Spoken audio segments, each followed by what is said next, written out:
بيحكوا عن شو؟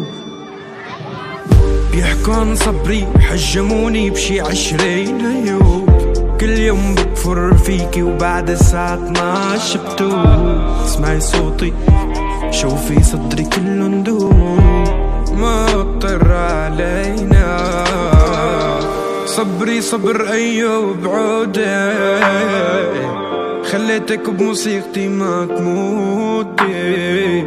قلتلك رح سجل حكايتنا بصوتي، بس ما توقعت تختمها بنوحي.